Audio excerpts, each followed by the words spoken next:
Hi everyone, thanks for joining me today. I just wanted to check in with you and have a little talk and thank everyone who has recently subscribed. So for everyone who has recently joined the channel, thank you very much for coming to hang out, and I really appreciate that you are here. Thank you for your support. Today I just wanted to talk about what's up with my channel and what I'm doing online. I know a lot of people have seen some of my speeches that I've done recently at industry level for the game industry. And I just want to let you know, I don't like doing those. That is not something that I really want to do. I just want to make video games. I want to make cool things for people. I want to make fun games. And in between that, while I'm making my games, maybe I'll make some fun and interesting videos here and there for people to have a laugh at.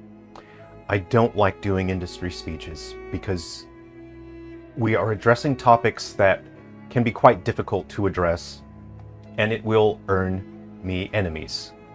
And I understand that, and I've accepted that. So why I don't want to do these speeches is that, unfortunately, there is negativity involved in what you have to say, but when someone does something wrong, you have to point it out. And if you don't, things can snowball out of control into catastrophic levels. I don't want to do these speeches, and I don't need to do these speeches. I don't care about the clicks or the views, but I'm doing this not because I want to or need to, but because I choose to. And I choose to stick up for gamers and developers who feel like they are not being heard, that their voices are being ignored by the games industry.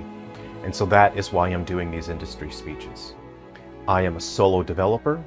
I run my own studio. I make my own games. I make exactly what I want, for better or worse, even if I don't have a huge audience, even if my games don't have mass appeal. That's all right by me.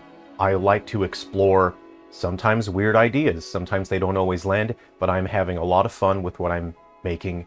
All my passion and heart goes into what I make, and I'm able to make games that people can enjoy. So for everyone that has been enjoying my games and has appreciated what I've done, I am so grateful to you guys for enjoying my games and supporting me. In the past, I've worked in the photography and the photo marketing industry, and I saw the industry and its giants rise, and I saw them fall. I saw all of the elements that went into a catastrophic failure for those industries.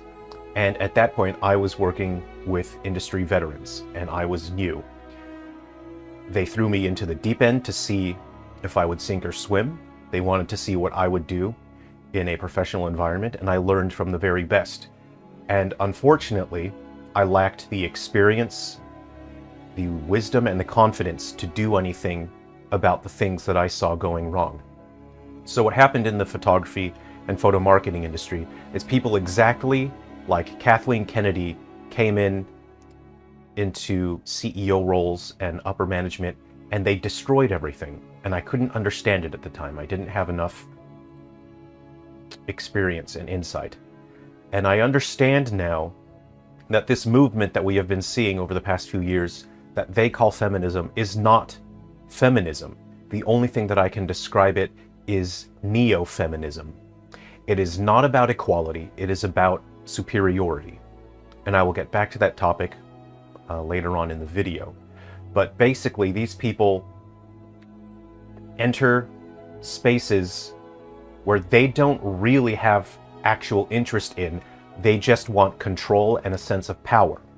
And they want people who echo the same ideological and political views and agendas as them, people that will echo them. They'll tear down anyone who doesn't agree with them and put in those people, even if those people are ill-suited to the roles in which they are working. And people like Kathleen Kennedy destroyed the photography and the photo marketing industry. I watched companies that seemed like they were too big to fail be utterly destroyed by people who came in not because they cared about the work, not because they cared about the industry. They didn't care about the consumer or the end product. They only cared about their own ego and taking control. and assuming power, and that will destroy industries. And that is why I'm speaking up for the games industry, because what I watched firsthand, right in front of me, happen to photography companies and in the photo marketing industry, that is happening right now in the games industry. And I can clearly see, with my own eyes, I can very clearly see it. We're going to have a disaster on our hands in the game industry. But I know that there is still time. If we all work together, we absolutely can put the ship back on the right direction. So, with my games, they all have been quite small over the past years, and I appreciate everyone who's been understanding and been supporting and cheering on my games. Lately, I've just been planning and working on very small games, stuff that I can make in a short amount of time and that I can ship so I can keep paying my bills. Generally, I try to aim probably more than what I'm currently capable of, but that is part of my personal endeavor to continue pushing myself, to keep improving, to keep getting better, and to make better games than I did previously. I just want to keep improving, but lately my games have been quite small. I don't talk a lot about my personal life because that's not really why we're here. So the reason why a lot of my games, or all my games, are quite small right now is over the past year, I've been volunteering at a local cancer hospital. And I've been playing music. I've been going to the hospital with a fiddle, and I sit in the sort of the public area and I just play, traditional music, just something that's easy to listen to, something calming, something to cheer people up. And the staff come to me throughout the day and they're so grateful that at least I was able to brighten up their day even a little bit. People that are receiving treatments will often come down from their rooms to listen, and they'll thank me for, sharing some music with them. And friends and family who are visiting and supporting their loved ones going through treatments have thanked me for that. And I don't receive any money for that. I don't brag about it. And I do it because I understand what it feels like to stare down the barrel of a gun that's aimed at someone else, and you feel utterly powerless and helpless to help someone. One thing that I find as I grow older and older is I feel increasingly frustrated understanding how little I can actually do for other people. I wish that there was more that I could do to help people. I wish there was something I could do to make people's lives better. And the older you get, the more you realize how little you are capable of when it comes to that. And so this is something that I can do. Yes, it takes a certain amount of time away from my work schedule. It takes a certain amount of my focus away. I should be entirely focused on my work, on my career, on advancing my studio and making more games. But I've chosen this. I have chosen to spend time at the cancer hospital because even if it's just a little bit, at least I can help someone see that there is hope, that there can be light at the end of the tunnel. And we all know how these things go. Cancer treatments don't always work out. Sometimes they do and sometimes they don't. And it's the fear of not knowing. It's wondering if you're ever going to get to see your loved ones again. It's knowing that they probably only have until the end of the year. And it breaks my heart that people that live on Twitter that don't spend any time in the real world, that are now infesting all these different industries like movies and TV and video games, they don't have this kind of understanding of the world. They don't have compassion for other people. All they care about is themselves and forcing their political views on people. And then they cry and get angry when there's any sort of criticism, and there's no room for them to gain any understanding, any improvement as a person, to become a better human being. They've closed themselves off to that, and it just breaks my heart. Because one day they will be in a position in their lives where they'll need that experience and those skills to be able to handle what's coming their way, and they won't have that. And so I just want to share with you my personal frustration and that I've lost my opportunity to volunteer at the cancer hospital.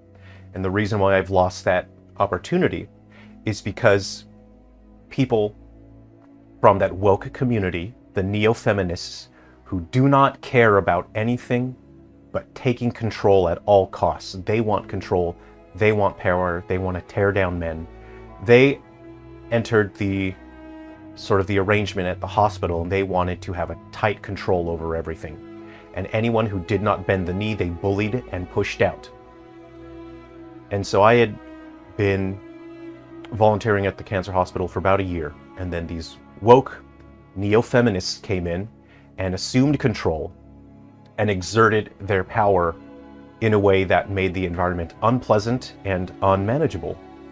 And so I was pushed out of that environment because I would not bend the knee to these neo-feminists who the internet would describe as woke. But it's more than just woke. It's neo-feminism, and it's not about them fighting for equality. It's them fighting for superiority and control. They don't care about the damage that they cause to the world around them. And I am upset, not for myself, but for the people that I was able to help even a little bit, to bring a little bit of brightness to their day. I no longer can do that in that environment. The other day I had a disturbing conversation with a lady whom I previously had a lot of respect for. And I was explaining my views that all people are equal. It doesn't matter what your gender is, it doesn't matter what you call yourself with your pronouns. Everyone is equal, everyone should have an equal opportunity in the workplace. And she laughed in my face, and she said, "Well, you're wrong." And I was shocked. I thought she was joking, so I froze. And I said, "Excuse me?" I said, everyone is equal. It doesn't matter if you're a male or female. If you're the right person for the job, you should have that job. And she laughed and said, "You're wrong." And she said her reasoning is, for too long, men have been in control, and we need to fix it. And by saying we need to fix it, that means you are saying that something is broken. I had brought up the topic of how Ubisoft had a mentorship program that explicitly excluded males. And I said, how is it fair that young men who want to have opportunities to work in this space, that is being taken away from them? How is it fair that there are now organizations that are funding and companies that are hiring based on gender and excluding males? What am I supposed to tell young men who want to have an equal opportunity to work in those career fields? Am I supposed to tell young men that they are inferior to someone else because of the way they were born? Because of their gender, they deserve less opportunities and they are an inferior person. Because that is what this lady was saying. And eventually she just nodded and shrugged and walked away. And that is what we're dealing with here. These neo-feminists that are online, they are not people who care about equality. They don't care about the damage they're causing. They only care to serve themselves. They want control. They want superiority. They do not want equality. And I've been so disturbed from that conversation because I was utterly disgusted that this was someone that I knew in real life. And that we had this discussion and I said, everyone is equal, and she said, no, you're wrong. And this is the mentality that we are harboring and growing on Twitter. And we cannot allow that evil to spread any further, because that is what it is. To claim that someone else is inferior because of their gender, because of the way they were born, is not acceptable. That is evil. And we can no longer abide by that. We can't overcorrect, and we can't fight that by saying, oh, women are wrong, women are worse. No. Everyone is equal. There is no argument about that. And I know that by speaking out like this, by creating these industry speeches, I know what the consequences of my actions are. Before I made these speeches, I had to think very carefully, because as a public speaker, as a presenter, I understand the deeper implications of what you say, how you say it, where you say it, and when you say it.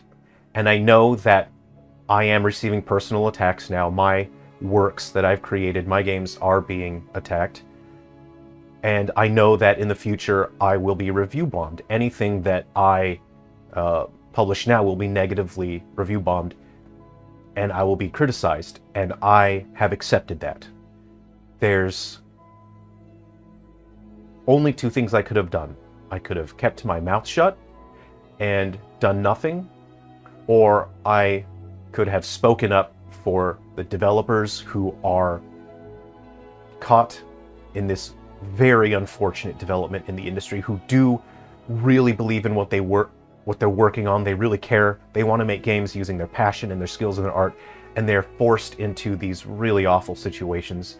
And I want to speak up for gamers so that they understand that they have a voice, that they are being heard, and the industry does need to hear this. And I have accepted the consequences of my action, that there will be negative repercussions for me, and I've accepted that. And that's just how things have to be in order to get the ship back on track. I don't want to keep making these industry speeches, and I don't like making them. So I will only speak when it is absolutely necessary. I will do what the industry needs of me, and it's not because I want to, but it's because it's what is needed of me. Thanks for watching, everyone. Take care of yourselves. I want my next videos to just be fun. Just something fun. I will keep creating the character analysis videos. I think those are a lot of fun, and I'm really enjoying hearing from all of you. Take care, everyone. I'm going to enjoy a coffee. Be well.